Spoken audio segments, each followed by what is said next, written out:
नमस्कार दोस्तों, मैं विनोद कश्यप एक बार फिर आपके सामने अपने न्यू वीडियो के साथ। और जैसा कि आप जानते हैं दोस्तों, हमें जिस क्रम में हम अध्ययन कर रहे हैं सिंधु सभ्यता के बारे में, उस क्रम के अंदर हम आज पढ़ने वाले हैं धोलावीरा के बारे में या गुजरात के पुरातात्विक स्थलों के बारे में। क्योंकि इससे पहले के वीडियो के अंदर हम अब तक पढ़ चुके हैं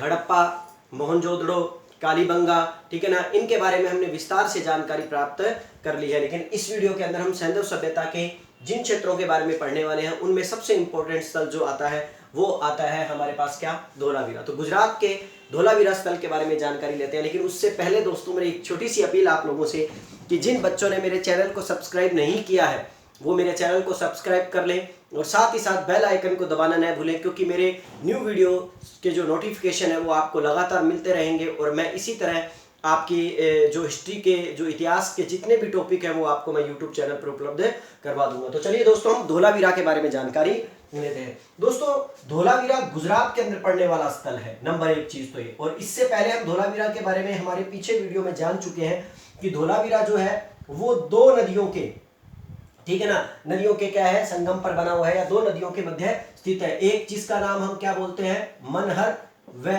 दूसरा है मानसेहरा। मनहर व मानसेहरा नदियों के क्या है दोस्तों, तट पर बना हुआ या किनारे पर बना हुआ जो क्षेत्र है, या जो क्षेत्र हमें व्यवस्थित प्राप्त हुआ है वो कौन सा क्षेत्र है, धोलावीरा है, जिसका शाब्दिक अर्थ दोस्तों होता है सफेद कुआं। ये कई बार क्वेश्चन पूछा गया है दोस्तों, इसलिए थोड़ा सा ध्यान रखिए कि कई बार ये क्वेश्चन आ सकता है आपके पास कि बताइए धोलावीरा नामक सिंधु सभ्यता का जो स्थल है उसका शाब्दिक अर्थ क्या है। तो आप क्या बोलोगे दोस्तों, उसका शाब्दिक अर्थ है सफेद कुआं। ठीक है दोस्तों, चलिए नेक्स्ट बात करते हैं। ये कच्छ के रण के अंदर क्या है, हमारे को प्राप्त हुआ है। गुजरात के कच्छ के रण के अंदर ये चीज हमें प्राप्त हुई है। दोस्तों, धोलावीरा नामक जो स्थल है, इस स्थल की खुदाई जो थी सन 1967-68 के अंदर, याद रखिए दोस्तों, इसकी खोज के बारे में बात कर रहे हैं। सबसे पहले हम सन 1967-68 के अंदर इस स्थल की खोज जो थी वो जगपति जोशी के द्वारा की गई थी। दोस्तों याद रखिएगा, सन 1967-68 के अंदर इस स्थल की जो खोज जो थी वो जगपति जोशी के द्वारा की गई थी। और जगपति जोशी जी ने 1967-68 के अंदर इसका थोड़ा बहुत ही क्या किया था, उत्खनन कार्य किया था। लेकिन इसके बाद इस स्थल के अंदर सन 1990-91 में एक व्यक्ति आए जिनका नाम था रविंद्र सिंह बिष्ट। याद रखिएगा दोस्तों, उनका नाम क्या था, रविंद्र सिंह बिष्ट। ये रविंद्र सिंह बिष्ट जो आए, इन्होंने इस धोलावीरा का व्यापक तरीके से क्या किया, उत्खनन किया है। इसीलिए ये जो स्थल है ये बड़ा ही इंपॉर्टेंट बन जाता है। और सबसे बड़ी बात ये है दोस्तों कि ये भारत के अंदर धोलावीरा जो है, गुजरात राज्य के अंदर पड़ने वाला जो क्षेत्र है, ये भारत में स्थित हड़प्पा सभ्यता का सबसे बड़ा, याद रखिए दोस्तों, भारत के अंदर हड़प्पा सभ्यता का सबसे बड़ा, सबसे प्राचीन और सबसे खूबसूरत और सुव्यवस्थित क्षेत्र जो है वो है। याद रखिए दोस्तों, भारत के अंदर अगर सिंधु सभ्यता का सबसे बड़ा अगर कोई स्थल हमें प्राप्त हुआ है तो वो कौन सा प्राप्त हुआ है, धोलावीरा। वरना अन्यथा मैं आपको बता चुका हूं कि सिंधु सभ्यता की बात करें ऑल ओवर, तो सिंधु सभ्यता में सबसे बड़ा नगर जो है वो कौन सा है, मोहनजोदड़ो है, जो 200 हेक्टेयर के अंदर क्या था, फैला हुआ था। तो इसलिए आप याद रखिए कि भारत के अंदर पड़ने वाला सबसे बड़ा नगर जो है वो धोलावीरा है। आप में से कुछ बच्चे सोच रहे होंगे कि सर इसका कितना क्षेत्र फैला, तो 100 हेक्टेयर के अंदर ये फैला हुआ क्षेत्र था। और आप जानते हो 150 हेक्टेयर के अंदर फैला हुआ क्षेत्र जो था वो हड़प्पा था। तो भारत के अंदर सबसे बड़ा मिलने वाला क्षेत्र जो है वो कौन सा है, धोलावीरा है दोस्तों। तो चलिए बात कर रहे हैं हम इसके कि 1967-68 के बाद 1990-91 के अंदर रविंद्र सिंह बिष्ट ने इसका क्या किया था, उत्खनन कार्य किया था। तो यहां से हमें जो चीजें हमें प्राप्त हुई हैं उन चीजों के बारे में हम जानकारी लेंगे। सबसे महत्वपूर्ण बात, इन चीजों की जानकारी लेने से पहले मैं आपको बता दूं कि धोलावीरा दोस्तों जो है बड़ी इंपॉर्टेंट चीज है, याद रखना, जो मैं अब आपको बताने जा रहा हूं। धोलावीरा जो है वो अपने आप में एकमात्र ऐसा सिंधु सभ्यता का, सैंधव सभ्यता का क्षेत्र है जो 3 भागों के अंदर विभाजित किया गया है।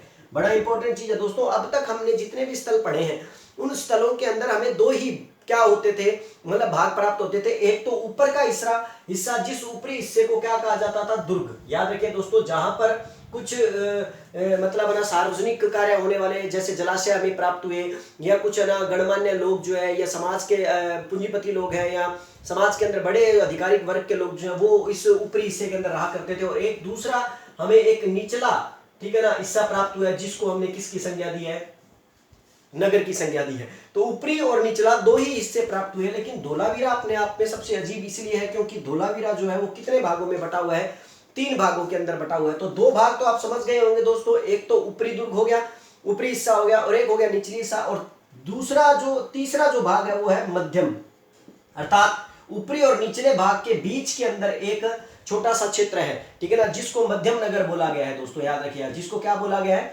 मध्यम नगर बोला गया है। यहीं पर मैं आपको जो चीज समझाने वाला हूं ये बड़ी इंपॉर्टेंट चीज है दोस्तों।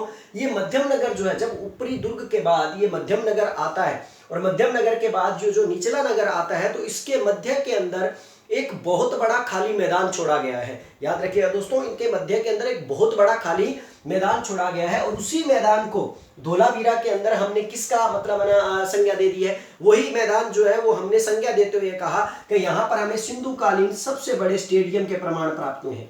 तो याद रखिए दोस्तों, जो खाली क्षेत्र जो है सिंधु कालीन स्टेडियम, सबसे बड़े स्टेडियम के जो प्रमाण हमें प्राप्त हुए हैं वो कहां से प्राप्त हुए हैं, धोलावीरा से प्राप्त हुए हैं। क्यों? क्योंकि मध्यम नगर के आने से पहले, ठीक है ना, क्या है कि एक बहुत बड़ा खुला मैदान छोड़ा गया है, जो खुला मैदान जो है उसको इतिहासकार या विद्वान जो है, जिन्होंने पुरातत्व वेत्ता जो थे, जिन्होंने इसकी खुदाई की थी, इसका उत्खनन कार्य किया था, तो उन्होंने ये माना कि ये क्षेत्र जो है वो अपने आप में एक स्टेडियम के रूप में क्या हुआ होगा, विकसित हुआ होगा। स्टेडियम के रूप में इसका क्या किया जा रहा होगा, मतलब ना इस्तेमाल किया जा रहा होगा। इसीलिए क्या है कि इसको एक धोलावीरा में मिलने वाला एक स्टेडियम है क्या किया, कह दिया गया, प्राप्त कर दिया गया है। दूसरी बात दोस्तों कि इसके अंतर्गत क्या है कि दुर्ग का जो उत्तरी भाग है, याद रखिएगा दोस्तों कि जैसा कि मैं बता रहा हूं, ऊपरी जो भाग है, उस ऊपरी भाग का उत्तरी भाग जो है, याद रखिएगा, ऊपरी भाग जिसे हम क्या कहते हैं, दुर्ग कहते हैं। इस दुर्ग का जो मतलब ऊपर का हिस्सा जो है, उस दुर्ग के उत्तरी भाग के अंदर, उत्तरी भाग के हमें पास, बिल्कुल याद रखिएगा दोस्तों कि हमें इसके द्वार के पास, ऊपरी भाग के, ठीक है ना, द्वार के पास, उत्तरी भाग के द्वार के पास हमें एक सूचना पट गिरा हुआ प्राप्त हुआ था। सूचना पट बोल सकते हो इसको दोस्तों आप, इसको आप नाम तालिका बोल सकते हो, ठीक है ना, इसको आप ये भी कह सकते हो कि एक नाम तालिका प्राप्त हुई। एक सूचना पट हमें गिरा हुआ क्या हुआ था, प्राप्त हुआ था उत्तरी भाग के अंदर। याद रखिएगा, ऊपरी दुर्ग के ऊपरी भाग के ऊपर एक सूचना पट जो था वो हमें वहां गिरा हुआ प्राप्त हुआ था। सबसे इंपॉर्टेंट बात है दोस्तों कि ये सूचना पट जो है ये लकड़ी से बना हुआ था, ठीक है ना, लकड़ी के तख्ते पर है, लकड़ी के तख्ते पर है, लेकिन इस तख्ते के ऊपर जिप्सम से लिखा हुआ है कुछ, जिसको हम पढ़ नहीं पाए, क्योंकि आप जानते हो सिंधु कालीन लिपि जो है वो हम क्या नहीं कर पाए, पढ़ नहीं पाए हैं। इसीलिए ये सूचना पट जो है वो अपने आप के अंदर क्या है, एक बड़ा ही इंपॉर्टेंट हमारे पास साक्ष्य है कि उस काल के अंदर भी लिपि थी, उस काल के अंदर भी अपनी एक क्या थी, लिखावा, लिखने की इनके पास एक कला थी। तो सूचना पट प्राप्त हुआ, और वो सूचना पट लकड़ी का बना हुआ और उस पर जिप्सम से लिखा हुआ, और उसके ऊपर टोटल कितने अक्षर अंकित है दोस्तों, 10 अक्षर अंकित है। ये याद रखिएगा, उसके अंदर टोटल कितने अक्षर अंकित है दोस्तों, 10 अक्षर अंकित है, जो इस बात की ओर इंगित करते हैं शायद ये 10 अक्षर या तो किसी राजा का नाम होगा, या शायद उस क्षेत्र के जो ऊपरी क्षेत्र में रहने वाले जो लोग थे उनका कोई आदर्श वाक्य होगा। जिस तरह हम कोई एक स्लोगन, एक लाइन लिखते हैं, या किसी प्रकार का कोई मतलब है ना एक अच्छी बात लिखते हैं, विचार लिखते हैं, उसी प्रकार ये 10 अक्षर शायद जो है, जो सूचना पट पर लिखे गए हैं, ये शायद धोलावीरा के क्षेत्र के लोगों के द्वारा उनका एक आदर्श वाक्य होगा, ऐसा माना जा रहा है। तो इसलिए एक सूचना पट बड़ा इंपॉर्टेंट हमें प्राप्त हुआ है, जो 10 अक्षरों का है, जिस पर 10 अक्षर लिखे गए हैं, जो बड़ा ही मतलब ना इस चीज को इंगित करता है कि सिंधु सभ्यता के लोगों की अपनी एक लिपि हुआ करती थी। चलिए नेक्स्ट दोस्तों, हम धोलावीरा की बात कर रहे हैं, तो धोलावीरा के अंदर ही हमें एक, याद रखिएगा, पाषाण मूर्ति प्राप्त हुई है, और वो भी किसकी, नेवले की। तो याद रखिए दोस्तों, नेवले की पाषाण मूर्ति, पाषाण मतलब पत्थर से बनी हुई मूर्ति जो है वो नेवले की हमें क्या हुई है, प्राप्त हुई है। इसका मतलब इन लोगों को नेवले के बारे में भी क्या था, ज्ञान था, और साथ ही साथ हमें नेवले के साथ साथ हमें गिरगिट की प्रतिमा भी प्राप्त हुई है। याद रखिए दोस्तों, गिरगिट की प्रतिमा भी हमें क्या हुई है, प्राप्त हुई है। तो ये भी बड़ी इंपॉर्टेंट बात है कि सैंधव सभ्यता के धोलावीरा नामक क्षेत्र के अंदर नेवले और गिरगिट जैसे प्राणियों की मूर्तियां हमें क्या हो रही है, प्राप्त हो रही है, मरण मूर्तियां हमें क्या हो रही है, प्राप्त हो रही है, जिससे हमें एक बात का अनुमान लगा सकते हैं कि इन लोगों को इन जानवरों का क्या था, नॉलेज था। और सबसे बड़ी बात दोस्तों कि मैं जब आपको ये बता रहा हूं कि धोलावीरा के अंदर हमें एक स्टेडियम प्राप्त हुआ है, धोलावीरा जो है वो एक बड़ा इंपॉर्टेंट स्थल है, तो यहां पर सर्वाधिक इंपॉर्टेंट चीज क्या है कि ये जो तीनों नगर हैं, तीनों क्षेत्र जो है, मैंने क्या बताया, एक ऊपरी दुर्ग, एक मध्यम का नगर, एक निचला नगर, ये तीनों नगर जो है इनकी सबसे इंपॉर्टेंट खास बात क्या है कि तीनों के तीनों नगर जो है वो एक ही रक्षा प्राचीर से क्या है, घिरे हुए हैं। बड़ी इंपॉर्टेंट बात है दोस्तों, ये तीनों नगर जो है वो एक ही सुरक्षा प्राचीर से घिरे हुए हैं, एक दीवार से घिरे हुए हैं जो बड़ी मोटी है, और उस दीवार जो है उसकी चौड़ाई लगभग 13 से 18 मीटर है। दोस्तों ये बड़ी इंपॉर्टेंट बात है, जो सुरक्षा प्राचीर जो है या सुरक्षा दीवार जो है, आपको ये याद रखना पड़ेगा, सुरक्षा दीवार जो है उस दीवार की चौड़ाई जो है वो 13 से 18 मीटर की है। 13 से 18 मीटर की इतनी चौड़ी दीवार का होना इस बात की ओर इंगित करता है, या ये हमें ये बताता है कि धोलावीरा के अंदर जरूर तूफान या समुद्री तूफान या सुनामी के बचाव के लिए इन लोगों ने इतनी मोटी दीवार का क्या किया होगा निर्माण किया होगा। तो इसीलिए हमें अगर हम ये कह दें तो ये कोई दो राय नहीं होगा इस बात के अंदर कि बताइए हमें जो है इतनी बड़ी मोटी दीवारें जो है, या ये कह सकते हैं कि समुद्र के तूफान या सुनामी के प्रमाण हमें कहां से प्राप्त हुए, तो धोलावीरा से प्राप्त हुए हैं। और वो प्रमाण क्या है, वो सुरक्षा दीवारें जो बहुत मोटी है, अपने आप में बहुत मजबूत है, 13 से 18 मीटर तक की क्या है चौड़ाई लिए हुए है। तो इसलिए हम ये कह सकते हैं कि धोलावीरा अपने आप में बड़ा ही इंपॉर्टेंट स्थल रहा है। जब नेक्स्ट बात करेंगे धोलावीरा में हमें और क्या इंपॉर्टेंट चीजें प्राप्त हुई है। देखिए दोस्तों, मैंने कहा एक स्टेडियम प्राप्त हुआ धोलावीरा के अंदर, और फिर मैंने आपको बताया 10 अक्षरों का एक सूचना पट भी प्राप्त हुआ। उसके अलावा धोलावीरा जो है क्यों इंपॉर्टेंट माना जाता है, क्योंकि यहां पर हमें धोलावीरा के अंदर 16 प्रकार के विभिन्न जलाशय प्राप्त हुए हैं,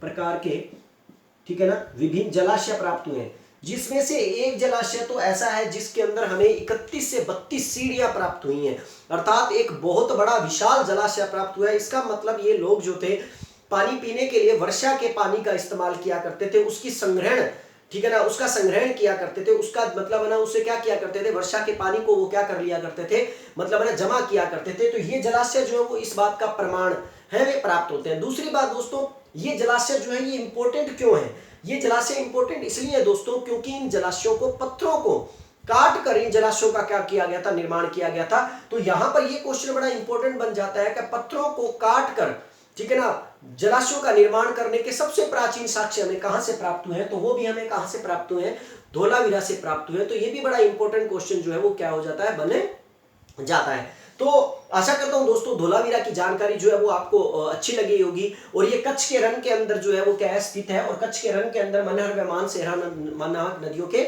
मतलब है ना क्या है, मध्य के अंदर या उनके किनारे पर क्या है, स्थित है। तो दोस्तों आप इसका स्क्रीनशॉट ले सकते हैं और इससे आगे हम जो जानकारी है वो नेक्स्ट चीज के अंदर लेते हैं। चलिए दोस्तों, तो ये था हमारा धोलावीरा। आज मैं थोड़ा जल्दी इसलिए कर रहा हूं दोस्तों क्योंकि मैं ये चाहता हूं कि थोड़ा हमारा ये जो टॉपिक है थोड़ा जल्दी से क्या हो जाए, क्लियर हो जाए। तो नेक्स्ट हम बात करेंगे गुजरात के ही मुख्य स्थल के बारे में, जो स्थल बड़ा ही इंपॉर्टेंट है। और जब हम गुजरात में एंटर कर गए हैं तो अपने आप में गुजरात का सबसे इंपॉर्टेंट स्थल हो जाता है लोथल। याद रखिए दोस्तों, क्या हो जाता है, लोथल। तो याद रखिए दोस्तों, लोथल जो है गुजरात के अंदर सबसे इंपॉर्टेंट स्थलों में से एक स्थल माना जाता है। और सबसे इंपॉर्टेंट बात, ये लोथल जो है ये किस नदी के किनारे पर है। याद हो तो दोस्तों मैंने आपको एक ट्रिक दी थी, और उस ट्रिक के आधार पर अगर आप याद रखोगे तो ये किस नदी के किनारे पर है, भोगवा नदी के किनारे पर। और मैंने कहा था कि ये भोगवा नदी के किनारे पर 90% रूप में विकसित है, ये ध्यान रखिएगा दोस्तों। लोथल जो है भोगवा नदी के किनारे पर है, लोभोमोसी, मैंने याद हो तो मैंने आपको बताया था। लोथल जो है भोगवा नदी के किनारे पर है। सन 1954-55 के अंदर, याद रखिए दोस्तों, सन 1954-55 के अंदर यहाँ के इस स्थल की जो खोज जो थी, या इस स्थल को खोजा गया था सन 1954-55 के अंदर। और ये खोजने वाले व्यक्ति कौन थे, एस.आर. राव, ठीक है ना। एस.आर. राव ने इस स्थल को 1954 के अंदर खोजा था, लेकिन इसका उत्खनन जो था एस.आर. राव ने सन 1957 से शुरू किया था दोस्तों। ये बड़ा इंपॉर्टेंट बात है। इसीलिए क्या होता है कि कई बार सबसे इंपॉर्टेंट चीज क्या है दोस्तों, आप जिन किताबों का अध्ययन करते हो, छोटी किताबें जो है, छोटी किताबों का मतलब किताब कोई भी छोटी नहीं होती है दोस्तों, लेकिन जानकारी जिनमें कम दी गई है या ऑथेंटिक रूप में जो अपने आप में एक प्रमाणिकता को कम लिए हुए हैं जो किताबें हैं, उनके अंदर कई बार ये सन जो है बड़े अजीब नजर आते हैं। कई बार 1957 में लिख देंगे एस.आर. राव ने उसका उत्खनन किया, या 1954 में उसका उत्खनन किया। दोस्तों 1957 में इसका उत्खनन कार्य हुआ था, और 1954-55 में इस एस.आर. राव ने इस क्षेत्र की क्या कर दी थी, खोज कर दी थी।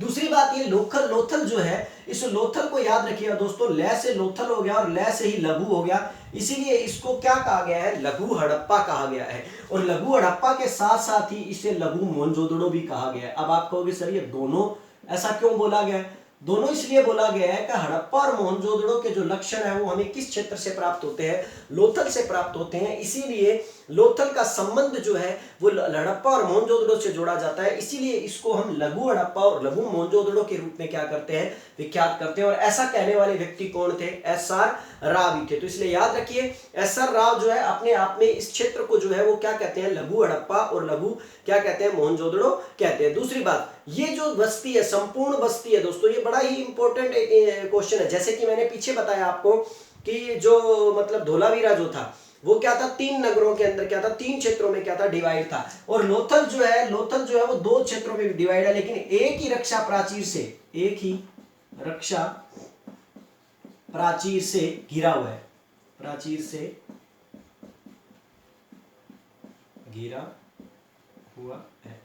दोस्तों ये जो क्षेत्र है वो एक ही रक्षा प्राचीर से घिरा हुआ है। इससे पहले मैंने आपको धोलावीरा के बारे में ये बताया था कि तीनों क्षेत्र जो है वो एक ही रक्षा प्राचीर से घिरे हुए नहीं दोस्तों, वो तीनों क्षेत्र जिनके बारे में हम धोलावीरा में बात कर रहे थे, तो एक तो ऊपरी हिस्सा था जो दुर्ग का था, एक निचले हिस्सा था जो मध्यम नगर कहलाता था, और एक सबसे निचला क्षेत्र था जिसको निचला नगर कहा जाता था। ये दोस्तों अलग अलग सुरक्षा प्राचीर के अंतर्गत आते हैं, ठीक है ना, ये याद रखिएगा। लेकिन यहाँ पर जो दुर्ग और निचला शहर हमें प्राप्त हुआ है 2 क्षेत्रों में, ये दोनों के दोनों एक ही रक्षा प्राचीर से क्या है, घिरे हुए हैं। तो ये बड़ा इंपॉर्टेंट क्वेश्चन हो जाता है दोस्तों कि ऐसा सिंधु सभ्यता का ऐसा कौन सा क्षेत्र है जो क्या है, एक ही रक्षा प्राचीर से घिरा हुआ है। संपूर्ण बस्ती जो है वो एक ही रक्षा प्राचीर से घिरी हुई है, तो आप उसका आंसर क्या बोलोगे, लोथल बोलोगे। तो याद रखिएगा दोस्तों उसका आंसर लोथल है। अब बात करेंगे यहां से प्राप्त होने वाली जानकारी की। देखिए दोस्तों लोथल जो है अपने आप में एक इंपॉर्टेंट स्थल भोगवा नदी के किनारे पर होने के कारण नहीं है,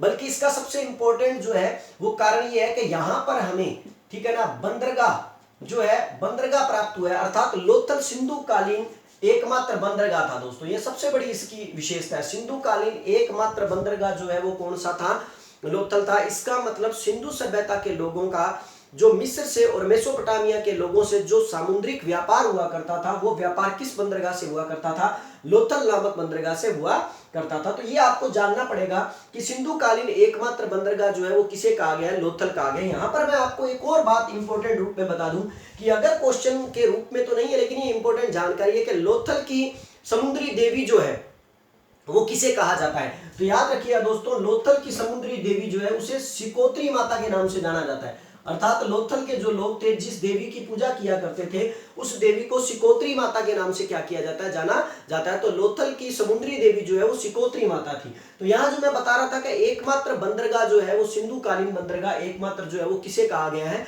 लोथल को कहा गया। और एकमात्र बंदरगाह जो सिंधु का है जहां से मिस्र के लोगों के साथ और मेसोपोटामिया के लोगों के साथ व्यापार होता था, तो इसका हमें क्या मालूम कि व्यापार होता था। इसका एक बहुत बड़ा रीजन है दोस्तों, क्योंकि हमें जब लोथल के क्षेत्र की हमने क्या की, इसका उत्खनन कार्य किया, तो उत्खनन कार्य करने के कारण हमें यहां से कुछ फारस की मुद्राएं प्राप्त हुई हैं। नंबर 1 तो फारस की मुद्राएं। अब फारस की मुद्राएं यदि प्राप्त हुई हैं तो इस बात को बिल्कुल हम नजरअंदाज नहीं कर सकते कि यहाँ के लोगों का संबंध जो है, व्यापारिक संबंध जो है वो किन के साथ होगा, फारस के लोगों के साथ होगा, अर्थात अन्य सभ्यताओं के लोगों के साथ होगा। और उसी के साथ साथ हमें यहाँ पर क्या हुआ है, एक ममी का मॉडल प्राप्त हुआ है, ममी का लकड़ी का मॉडल प्राप्त हुआ है, लकड़ी का मॉडल। और आप जानते हो ममी परंपरा जो है वो किस सभ्यता से जुड़ी थी, ममी परंपरा जो है अपने आप में किससे जुड़ी हुई थी, मिस्र की सभ्यता से जुड़ी हुई थी। इसीलिए ममी का जो लकड़ी का मॉडल प्राप्त हुआ है, अगर वो हमें यहाँ लोथल के अंदर प्राप्त हुआ है तो जरूर इसका मतलब यहाँ के लोगों को, मिस्र की सभ्यता के लोगों की इन चीजों के बारे में थोड़ा बहुत क्या था, ज्ञान था, और इसीलिए एक लकड़ी का मॉडल हमें यहाँ क्या हो गया, प्राप्त हो गया। और साथ ही साथ हमें यहाँ पर गोरिल्ला की एक मर्ण मूर्ति प्राप्त हुई है दोस्तों, याद रखिएगा हमें गोरिल्ला की, ठीक है ना, मर्ण मूर्ति, गोरिल्ला की मर्ण मूर्ति हमें प्राप्त हुई है, मर्ण मूर्ति हमें प्राप्त हुई है। तो इन बातों से हम कह सकते हैं कि इन लोगों का ये एक बंदरगाह भी था और इन लोगों का मिस्र और मेसोपोटामिया के लोगों के साथ क्या था, व्यापारिक संबंध भी था। जो मुद्राओं को मिलने के कारण, लकड़ी का मतलब ममी का मॉडल मिलने के कारण भी जो चीजें क्या है हमें क्या हो जाती है, इस चीज को इंगित करती हैं। चलिए नेक्स्ट दोस्तों, इस लोथल के अंदर हमें और कौन कौन सी जानकारियां प्राप्त होती है। यहां से हमें तांबे की एक कार्यशाला प्राप्त हुई है दोस्तों, यहाँ बड़ी इंपॉर्टेंट बात है। तांबे की कार्यशाला का मतलब आप प्रयोगशाला बोल सकते हो, इसको कार्यशाला बोल सकते हो आप। अर्थात ये जो लोग थे ये तांबे का काम किया करते थे, तांबे से अनेक चीजें बनाया करते थे। तांबे की कार्यशाला प्राप्त हुई है और साथ ही साथ हमें नावों के 5 मॉडल प्राप्त हुए हैं, नावों के कुल 5 मॉडल प्राप्त हुए हैं। इसका मतलब नावों के कुल 5 मॉडल प्राप्त हुए, इसका मतलब इनका सामुद्रिक व्यापार जो था वो नावों के या समुद्रिक जहाजों के माध्यम से हुआ करता था, लेकिन वो किस तरह से बनाया करते थे इसका हमें कोई आइडिया नहीं है, केवल हमें मॉडल प्राप्त हुआ है। इसका मतलब इन लोगों को कहीं ना कहीं इस चीज का नॉलेज तो था ही था। अब बात आती है लोथल इंपॉर्टेंट क्यों हो जाता है दोस्तों क्षेत्र। लोथल इसलिए भी इंपॉर्टेंट है क्योंकि लोथल से हमें घोड़े की मण मूर्तियां भी प्राप्त हुई है दोस्तों। हमें यहाँ पर गुजरात के एक स्थल के बारे में और बात करेंगे, लेकिन याद रखिएगा कि घोड़े की मण मूर्तियां, ठीक है ना, मण मूर्ति का मतलब टूटी फूटी जो मूर्ति है घोड़े की, हमें यहाँ से ही प्राप्त हुई है। हालांकि ये लोग घोड़े के बारे में जानकारी रखते थे नहीं रखते थे, ये हम इस विषय में हम विचार आगे करेंगे, लेकिन यहाँ पर घोड़े की मण मूर्ति, टूटी फूटी मूर्ति हमें यहाँ से ही क्या हुई है, प्राप्त हुई है। और अब मैं बता रहा था दोस्तों कि जिस बंदरगाह के बारे में बात कर रहा हूं मैं, कि ये एकमात्र ऐसा बंदरगाह है। तो आप जानते हो दोस्तों, जब समुद्र के व्यापार का साधन बंदरगाह होते हैं तो बंदरगाह पर सारे समुद्री जहाज आकर रुकते हैं, और उन जहाजों के अंदर जो व्यापारिक सामान होता है, व्यापार का जो सामान होता है, जो आयात और निर्यात किया जाता है, तो वहां उतारा जाता है और वहां रखा जाता है। तो इसीलिए जब रखा जाता है तो वहां पर वो सामान जो है वो कहां पर रखा जाता है, डाक यार्ड के अंदर रखा जाता है। कहां रखा जाता है, डाक यार्ड, ठीक है ना, जिसको गोदी बाड़ा भी बोला जाता है। याद रखिए दोस्तों, जिसको गोदी बाड़ा या गोदी बाड़ा भी बोला जाता है। तो हमें यहाँ सिंधु सभ्यता के अंदर, सिंधु सभ्यता के क्षेत्र लोथल के अंदर हमें एक डाक यार्ड प्राप्त हुआ है, अर्थात एक गोदीवाड़ा प्राप्त हुआ है, जो 214 इंटू 36 सेंटीमीटर का है। देखिए दोस्तों, यहाँ पर 214 इंटू 36 सेंटीमीटर, ठीक है, सॉरी 214 इंटू 36 मीटर, सेंटीमीटर नहीं दोस्तों, 36 मीटर, ठीक है ना, ध्यान रखा, का इतना बड़ा गोदीवाड़ा प्राप्त हुआ है, जिसके लिए ये कहा जा सकता है कि ये विश्व का सबसे प्राचीनतम डाक यार्ड है। दूसरा ये कि ये सिंधु सभ्यता की सबसे क्या है, बड़ी संरचना है, ठीक है ना। तो ये याद रखिएगा कि डाक यार्ड गोदीवाड़ा जो है वो हमें कहां से प्राप्त हुआ है, लोथल से प्राप्त हुआ है। क्यों हुआ है, क्योंकि एक बंदरगाह था, और बंदरगाह था तो सामान कहां उतरेगा, बंदरगाह पर उतरेगा, और सामान बंदरगाह पर उतरेगा तो उसे एक साथ ही तो कहीं इधर उधर ले जाया नहीं जा सकता, इसलिए उसको क्या किया जाएगा, वहां रखा भी जाएगा। दूसरी बात दोस्तों, जैसा कि मैंने आपको बताया था, कालीबंगा में हमें एक बालक की खोपड़ी प्राप्त हुई थी जिसमें 6 छिद्र थे। तो यहां भी याद रखिएगा हमें एक छिद्र युक्त बालक की खोपड़ी प्राप्त हुई है। लेकिन याद रखिएगा दोस्तों, कालीबंगा के अंदर 6 छिद्रों वाली खोपड़ी प्राप्त हुई थी, इसीलिए यहां भी बालक की खोपड़ी के अंदर एक छिद्र प्राप्त हुआ है, जिससे हम ये कह सकते हैं कि सिंधु सभ्यता के लोगों को ऑल ओवर कहीं ना कहीं क्या था इनको मतलब है ना, शल्य क्रिया का क्या था, ज्ञान था। इसीलिए हमें शायद इस प्रकार के उदाहरण तरह तरह जगह जगह पर थोड़े थोड़े समय में क्या होते हैं, देखने को मिल जाते हैं। दूसरी बात दोस्तों, सिंधु सभ्यता के इस स्थल के अंदर जिसका नाम लोथल है, इसकी महत्वपूर्ण चीज क्या है कि हमें यहाँ पर 3 युग्म समाधियां प्राप्त हुई है दोस्तों, 3 युग्म समाधियां। अब आप पूछोगे सर युग्म समाधियां क्या है। युग्म समाधियों का मतलब है जिन समाधियों के अंदर एक अकेले व्यक्ति को नहीं बल्कि उनके साथ किसी को दफनाया जाए। तो 3 युग्म समाधियां प्राप्त हुई है जिनके अंदर पुरुष व स्त्री को दफनाए जाने के साक्ष्य प्राप्त हुए हैं। तो इसका मतलब इन लोगों को युग्म समाधियों का भी नॉलेज था, अर्थात ये लोग अपने काल के अंदर युग्म समाधियां भी बनाकर, ठीक है ना, लोगों को क्या किया करते थे, दफनाया करते थे। यहां से लोथल से हमें वर्ताकार चक्की के, ठीक है ना, चक्की अनाज पीसने की, आटा पीसने की जो है ना, अनाज पीसने की जो वर्ताकार चक्की के 2 पार्ट हमें प्राप्त हुए, जिससे ये कहा जाता है कि इन लोगों को अनाज पीसने का भी क्या था, पूरा नॉलेज था। तांबे की मूर्तियों में हमें बतख की मूर्ति, खरगोश की मूर्ति, कुत्ते की मूर्ति, वृषभ की मूर्ति भी प्राप्त हुई है। तो याद रखिए दोस्तों, तांबे की मूर्तियों में मैं क्या क्या बता रहा हूं आपको। तांबे की मूर्तियों में मैंने आपको बताया बतख की मूर्ति, ठीक है दोस्तों, मैंने बताया आपको खरगोश की मूर्ति, मैंने बताया आपको कुत्ते की मूर्ति, ठीक है ना, और मैंने आपको बताया वृषभ की मूर्ति। इसका मतलब इन लोगों को इन सब जानवरों का क्या था, नॉलेज था, इन सब जानवरों के बारे में क्या था, ज्ञान था। ठीक है दोस्तों, ये तांबे की मूर्तियां हमें प्राप्त हुई है, ये याद रखिएगा दोस्तों। दूसरी बात, इस सभ्यता की इंपॉर्टेंट और अंतिम बात जो मैं आपको बताना चाह रहा हूं वो ये है कि इस सभ्यता के अंतर्गत हमें चावल के प्रमाण प्राप्त हुए हैं। अब आप कहोगे सर चावल के प्रमाण का कोई इंपॉर्टेंट चीज या चावल के साक्ष्यों के क्या इंपॉर्टेंट बात है सर। चावल की इंपॉर्टेंट बात ये है साक्ष्य की कि सबसे इंपॉर्टेंट महत्वपूर्ण वक्तव्य ये है इस चीज का, लोथल का, कि हड़प्पा कालीन, ठीक है ना, किसी भी क्षेत्र के अंदर यदि सर्वप्रथम हड़प्पा कालीन किसी भी क्षेत्र के, अर्थात हड़प्पा का कोई भी क्षेत्र जो है उसके अंतर्गत, तो हड़प्पा सभ्यता का, ठीक है ना, क्षेत्र का अंदर अगर किसी भी सभ्यता के किसी भी क्षेत्र के अंदर यदि हमें चावल के साक्ष्य प्रथम अगर कहीं प्राप्त हुए तो वो कहां से हुए हैं, लोथल से। या देखिए मैं इसको थोड़ा सरल भाषा में समझा देता हूं कि लोथल वो स्थान है कि हड़प्पा सभ्यता में हमें सबसे पहले अगर चावल के साक्ष्य कहीं से प्राप्त हुए थे तो वो कहां से प्राप्त हुए थे, लोथल से। और उसके बाद हमें आगे चावल के दाने धीरे धीरे क्या होने लगे, प्राप्त होने लगे। लेकिन चावल के खेती के साक्ष्य जो है या चावल के साक्ष्य जो है वो सर्वप्रथम हड़प्पा के अगर किसी स्थल से प्राप्त हुए तो वो किससे प्राप्त हुए हैं, लोथल से प्राप्त हुए हैं। तो याद रखिए दोस्तों, ये बड़ा ही इंपॉर्टेंट क्षेत्र था और बड़ा ही इंपॉर्टेंट जो है वो क्या था, मतलब ना सिंधु सभ्यता का एक मतलब ना केंद्र माना जाता है। तो आशा करता हूँ कि ये जानकारी आपको अच्छी लगी होगी। आप इसे नोट करते रहिए, आप इसे पढ़ते रहिए और आपका एक नॉलेज जो है वो आप नॉलेज को क्या करते रहिए, बढ़ाते रहिए। इसके साथ ही हम सिंधु सभ्यता के गुजरात के अन्य स्थलों में एक स्थल आता है दोस्तों, दो स्थल और छोटे छोटे आते हैं जो बड़े ही इंपॉर्टेंट है, उनका नॉलेज और लेते हैं, जिनके अंदर एक स्थल आता है रंगपुर और एक स्थल आता है सुरकोटड़ा। इससे पहले मैं उस स्थलों को करवाऊं, आप इसका स्क्रीनशॉट ले लीजिए।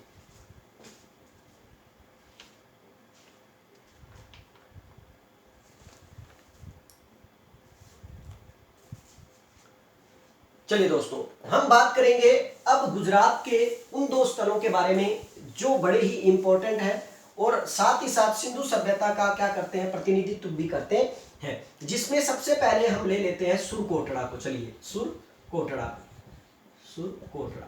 ये दोस्तों, ये जो क्षेत्र है ये गुजरात के अंदर पड़ने वाला क्षेत्र है। और सुरकोटड़ा गुजरात के किस क्षेत्र में पड़ता है? कच्छ के अंदर, जिला कच्छ के अंदर पड़ता है। गुजरात राज्य के अंदर ये स्थित है और कच्छ के अंदर ये क्या करता है, पड़ता है। इसकी खुदाई सन 1900, इसकी खोज या उत्खनन कार्य जो है वो सन 1964 के अंदर 64 में जगपति जोशी के द्वारा किया गया था। जगपति जोशी के द्वारा किया गया था, याद रखिए दोस्तों, जगपति जोशी ने इसका उत्खनन कार्य किया था 1964 के अंदर। ये स्थल इतना ज्यादा इंपॉर्टेंट क्यों हो जाता है दोस्तों? सबसे इंपॉर्टेंट बात क्या है कि यहाँ से पत्थर की चिनाई के साक्ष्य प्राप्त हुए, अर्थात भवनों के अंदर, सुरकोटड़ा जो है उसके अंदर जो भवन बने हुए हैं तो भवनों में पत्थर की चिनाई के साक्ष्य प्राप्त हुए। पत्थर की चिनाई अर्थात जो भवन बनाए गए हैं उन भवनों के अंदर किसका मतलब है ना इस्तेमाल किया गया, पत्थर का इस्तेमाल किया गया और पत्थर की चिनाई की गई है, जिसके कारण ये क्षेत्र जो है बड़ा इंपॉर्टेंट हो गया है। और दूसरी सबसे बड़ी बात, पत्थर की चिनाई के साक्ष्य के साथ साथ ही ये क्षेत्र इंपॉर्टेंट इस वजह से नहीं होता है, ये दो कारणों से इंपॉर्टेंट होता है। नंबर एक, यहाँ पर हमें सिंधु सभ्यता के पतन के प्रमाण प्राप्त हुए या पतन से जुड़ा हुआ क्षेत्र है दोस्तों। ये सिंधु सभ्यता के पतन के प्रमाण हमें यहीं से प्राप्त हुए कि सिंधु सभ्यता के पतन के प्रमाण जो है वो हमें कहां से प्राप्त हुए? सुरकोटड़ा से प्राप्त हुए। और सबसे इंपॉर्टेंट बात सुरकोटड़ा की कि सुरकोटड़ा के अंदर ही हमें घोड़े की अस्थियां प्राप्त हुई हैं। घोड़े की अस्थियां एकमात्र क्षेत्र है दोस्तों जहां पर घोड़े की अस्थियां प्राप्त हुई है, वरना तो कहीं हमें जबड़ा प्राप्त हुआ है, कहीं हमें दांत प्राप्त हुआ है, मतलब ठीक है ना, कहीं मूर्ति प्राप्त हुई है। लेकिन अगर घोड़े की अस्थियों की बात करें तो वो केवल और केवल सुरकोटड़ा के अंदर प्राप्त हुई है, जो एक अपवादिक रूप में लिया जाता है। और इसीलिए ये कह दिया जाता है कि सिंधु सभ्यता के लोगों को यदि पशुओं में अगर किसी का ज्ञान नहीं था तो वो घोड़े का नहीं था। लेकिन दोस्तों याद रखिएगा, अगर ये बड़ी एग्जाम की परीक्षाओं में ऐसा क्वेश्चन आता है तो उसके अंदर आप घोड़ा मत कीजिएगा, क्योंकि सिंधु सभ्यता के लोगों को घोड़े का ज्ञान था, ठीक है ना। अब चाहे छोटी क्लास में है चाहे बड़ी में है, लेकिन आप इसके लिए रिट भी लगा सकते हो या इसके लिए आप कहीं ना कहीं मतलब है ना किसी से आप क्या कर सकते हो, वाद विवाद भी कर सकते हो कि घोड़े का इनको नॉलेज था दोस्तों।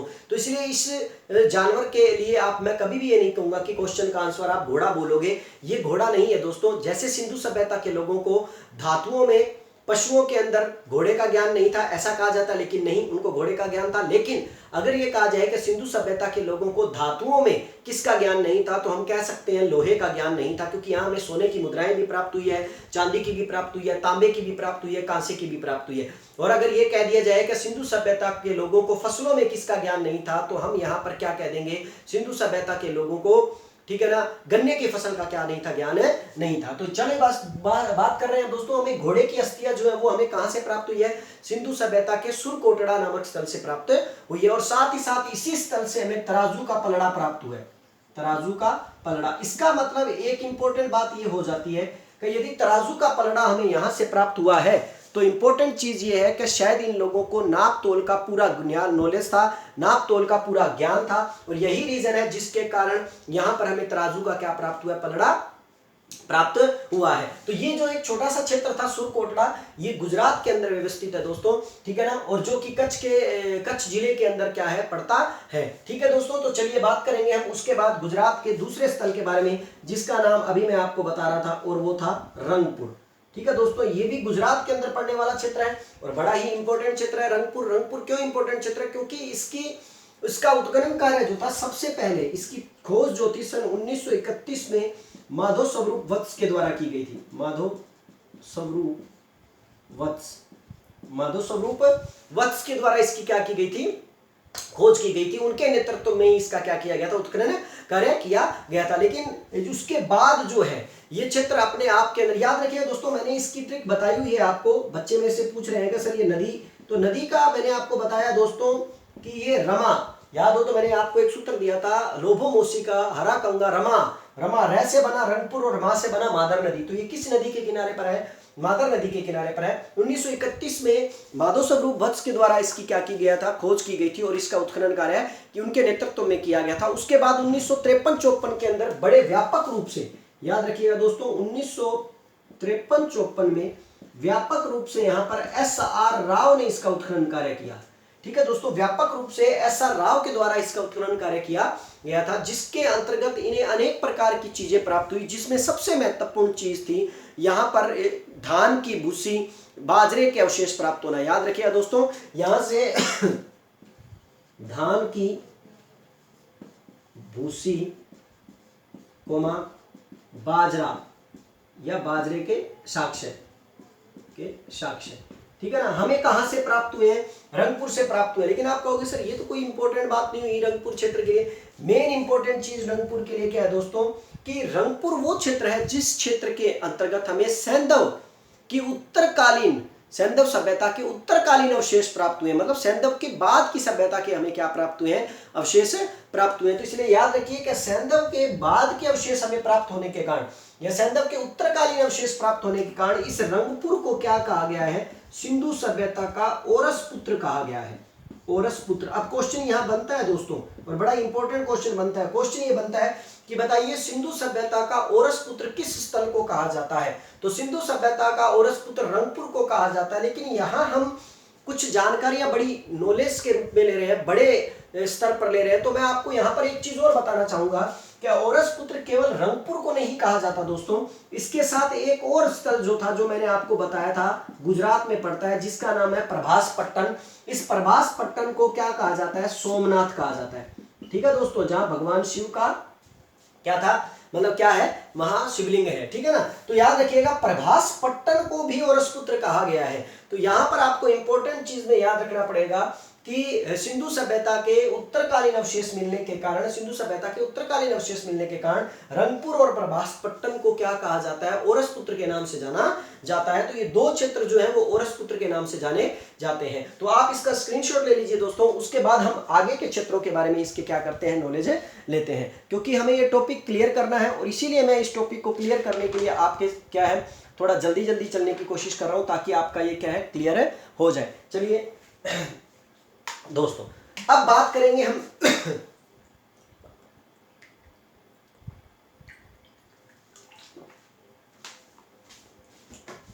इसी के साथ दोस्तों आगे चलते हुए हम इस सिंधु सभ्यता का सबसे इंपॉर्टेंट स्थल जो है, जो कि हमारे भारत में नहीं पड़ता, पाकिस्तान के अंदर पड़ता है, उसके बारे में भी थोड़ा चर्चा कर लेते हैं, जिसका नाम है चनहुंदड़ो। चनहुंदड़ो, ठीक है दोस्तों, चनहुंदड़ो। और ये हमारे इंपॉर्टेंट स्थल हो जाएंगे। उसके बाद हम देखते हैं कि अगले नेक्स्ट वीडियो के अंदर हमें किस चीज को लेकर और किस छोटे छोटे तथ्यों को लेकर हम छोटे छोटे जो मतलब वाले क्षेत्र जो है उनको क्लियर कर लेंगे, या हम सिंधु सभ्यता की सामाजिक, आर्थिक और राजनीतिक जानकारी के बारे में चर्चा करेंगे। तो चनहुंदड़ो जो है दोस्तों वो किस नदी के किनारे पर है, सिंधु नदी के किनारे पर। आपको मेरा सूत्र याद होगा, तो मैंने आपको बोला था चूसी नदी, चूसी बस से, तो चू से बना चनहुंदड़ो और सी से बना सिंधु।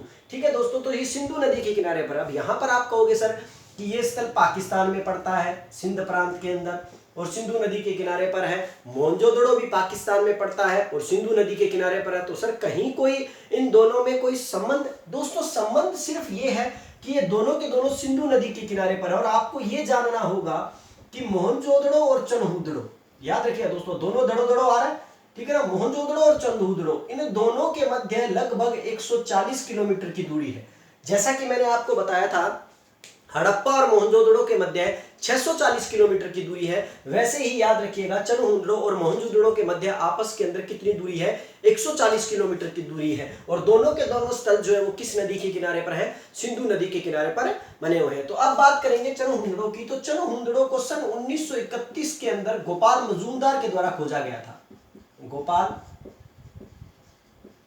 मजूमदार, याद रखिए दोस्तों, सन 1931 में चौहुंडड़ो नामक स्थल को गोपाल मजूमदार के द्वारा क्या किया गया था, खोजा गया था। और इसका उत्खनन जो है सन 1935 के अंदर अर्नेस्ट मैके के द्वारा किया गया था। याद रखिए दोस्तों, इसका उत्खनन जो है वो उत्खनन तो हुआ इसका कब, 1935 में, लेकिन इसको खोजा कब गया, 1931 में। वो किसके द्वारा खोजा गया, ठीक है ना, गोपाल मजूमदार के द्वारा खोजा गया। तो इसलिए बड़ा इंपॉर्टेंट चीज है, थोड़ा सा इसको आपको जानना होगा। दूसरी बात देखो, यह स्थल पाकिस्तान में सिंध प्रांत के अंदर सिंधु नदी के तट पर है दोस्तों, जैसा कि मैंने आपको बताया। दूसरी बात, यह सैंधव सभ्यता का ये ऐसा क्षेत्र है जिसको सैंधव सभ्यता का औद्योगिक नगर कहा जाता है दोस्तों, औद्योगिक नगर। अगर आपके पास क्वेश्चन आए कि बताइए सैंधव सभ्यता का औद्योगिक नगर किसे कहा गया है, तो आप उसका आंसर क्या दोगे दोस्तों, चनहुंदड़ो। चनहुंदड़ो को सैंधव सभ्यता का क्या कहा जाता है, औद्योगिक नगर कहा जाता है, ये याद रखिएगा। मोहनजोदड़ो से 140 किलोमीटर की दूरी पर है यार। यहाँ पर हमें एक इंपॉर्टेंट चीज ये है कि इसको औद्योगिक नगर कहा गया, और सबसे इंपॉर्टेंट चीज ये है कि चनहुंदड़ो एकमात्र ऐसा स्थल है जहां पर हमें एक ही नगर के प्रमाण प्राप्त हुए हैं, या एक ही बस्ती, या एक ही, हमें यहां पर सिर्फ एक ही टीला प्राप्त हुआ है, टीला प्राप्त हुआ है।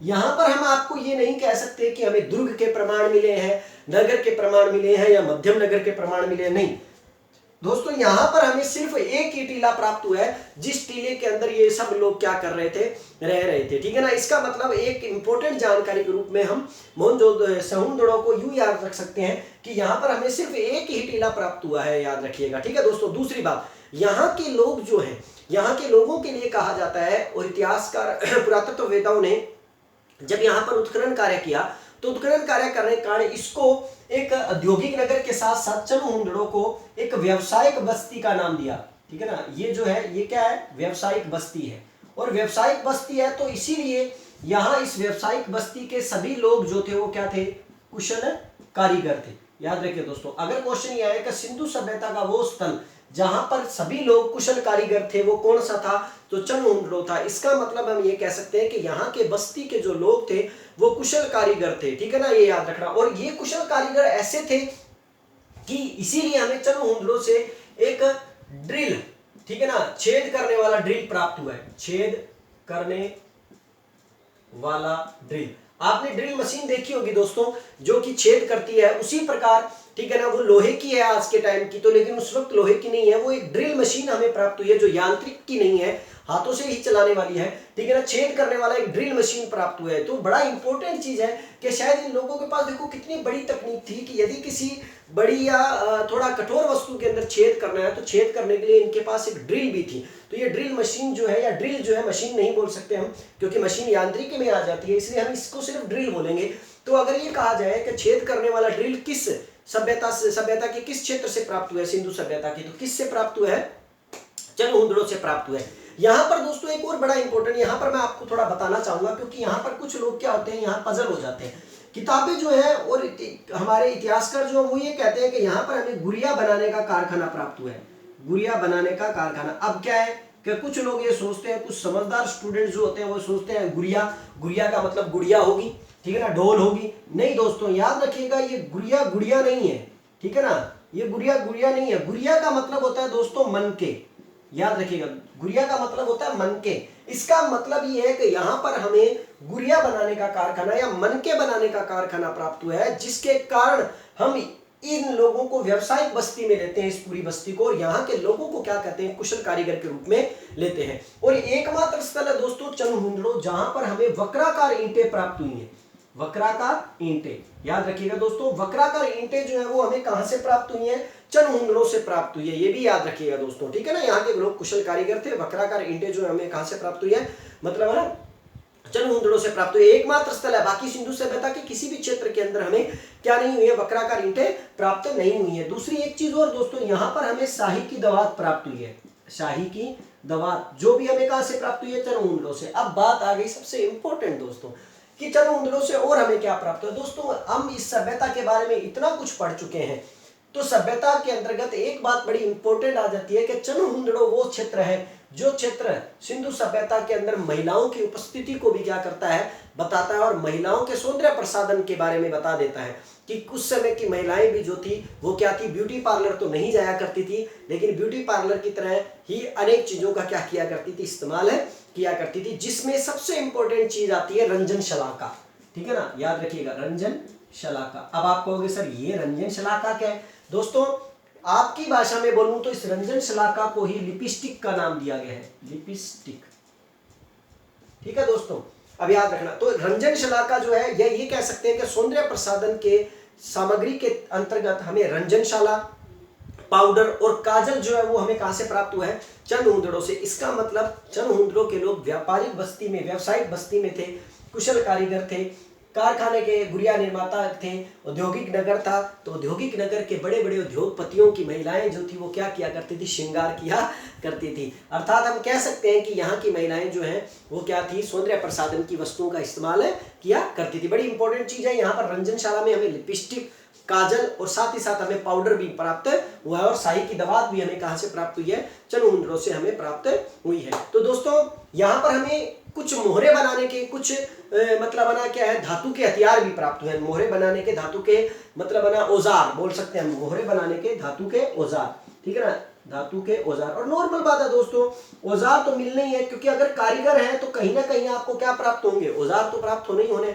इसलिए अपने आप में ये स्थल बड़ा ही इंपॉर्टेंट स्थल माना जाता है। दोस्तों मैं इतना ही सिंधु सभ्यता के इन स्थलों के बारे में मेन स्थल जो है मैंने आपको करवा दिए हैं, जिसमें हमने सबसे पहले हड़प्पा, फिर मोहनजोदड़ो, फिर कालीबंगा, धोलावीरा, लोथल, ठीक है ना, उसके बाद हमने चनहुंदड़ो, फिर उसके बाद रंगपुर, फिर उसके बाद हमने सुरकोटड़ा, अन्य कई बड़े बड़े क्षेत्रों के बारे में हमने जानकारी ले ली है।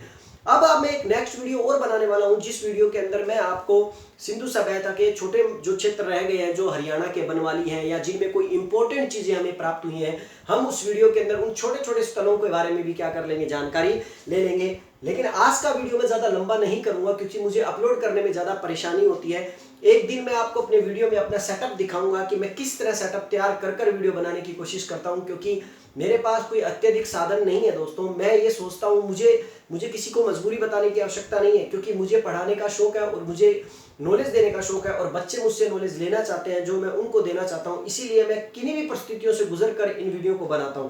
केवल आप लोगों से हंसते हुए एक ही अपील करूंगा कि मेरे चैनल्स को, मेरे वीडियोस को, मेरे वीडियो के लिंक को आप अपने व्हाट्सएप के अंदर, व्हाट्सएप ग्रुपों के अंदर, अपने मित्रों के अंदर जरूर शेयर करें दोस्तों, ताकि वो लोग भी इस जानकारी को ले सकें और कहीं ना कहीं मेरा मकसद जो है वो सफल हो सके। और आगे के वीडियो को मैं इसी तरह रोजाना अपलोड करता रहूंगा और आप मेरे वीडियो के साथ बने रहें और जानकारी लेते रहें। और इसके अलावा मैं आज का अपना वीडियो जो है यहीं समाप्त करता हूं। धन्यवाद दोस्तों।